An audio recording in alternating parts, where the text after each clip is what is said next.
So, Cara Grandle is an author, an acquisitions editor, and publicist for Whitefire Publishing. And I know that she is also a wife, a mother of 5 children, a Bible study leader, and a volleyball coach.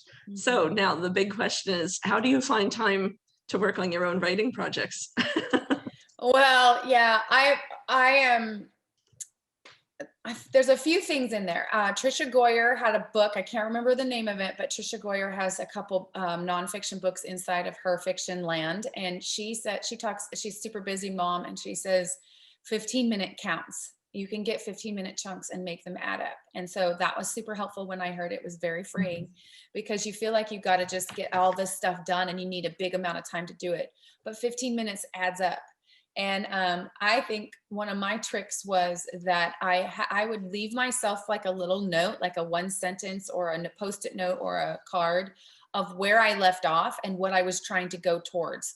So I had a little breadcrumb trail that I was thinking about a lot. So if I was traveling a kid to a game or something and I had downtime, thinking time, like sometimes you're sitting in a doctor's office, whatever, I could actually put myself on assignment. So I was working, even though I wasn't sitting in front of my computer. I was actually imagining and knowing so that when I did sit down to write, I could get right back where I was and actually make progress. Because sometimes you have to spend so much time getting current with where you were, Right.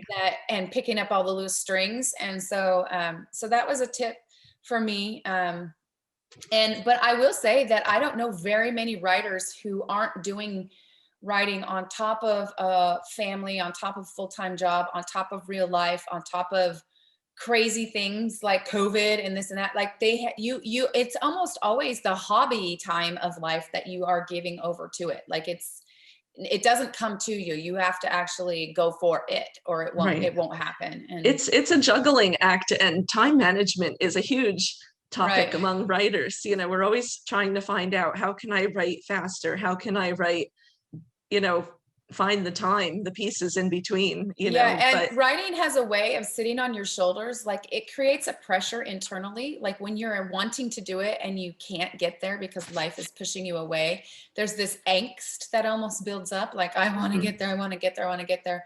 And I think for me, that when I would feel that, instead of letting that carry me away, I would take a second in my mind and say, okay, if you could sit down right this second, what thing would you do? Because it would give me something constructive to do to address the pressure.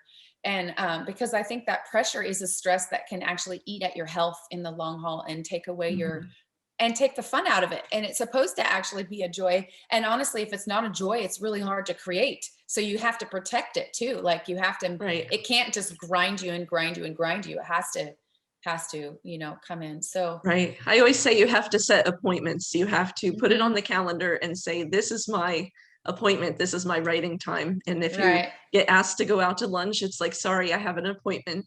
And if I really can't find the time during the day, then I'll make sure that I get up an hour earlier in the morning, or I'll stay up an hour later at night to have that time.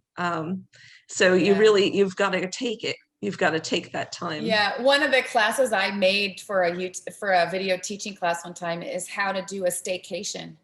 Because a writer's retreat, staycation, because it's expensive and an effort to go to a writer's retreat, whether it's a conference or you actually go on a writer's retreat. All of that build up and time and money and calendar, that is all its own commitment. And so I would do these, I don't know, they're kind of quarterly or so. I would kind of look at my schedule and kind of find usually like a 3-pocket window. It could be in the middle of the week or whatever, where I just happen to be home. And I would put my family on alert. I would do my meals ahead of time. I would look around my house and start to list things that were going to drive me crazy if I was trying to create, get the laundry pile managed, all that kind of stuff. And then there's certain things that try to derail you once you get that time. Like it's normal. Like every single time you sit down to do it, then everything else starts to talk to you. All of a sudden you'll be clean sweeping your house and getting rid of all of the, like, what are you doing? This is your time. So I would start a list and have to write, like you could do it. So I had this whole thing I would do, and I would usually take a couple people in their own homes. They would be there, but we would mentally go there at the same time. So we could kind of collect up at the end of the day and say, this is what we've done, this is where we've headed, and see the reward of that. And in that circumstance, less is more. One or two people is almost easier than a big group.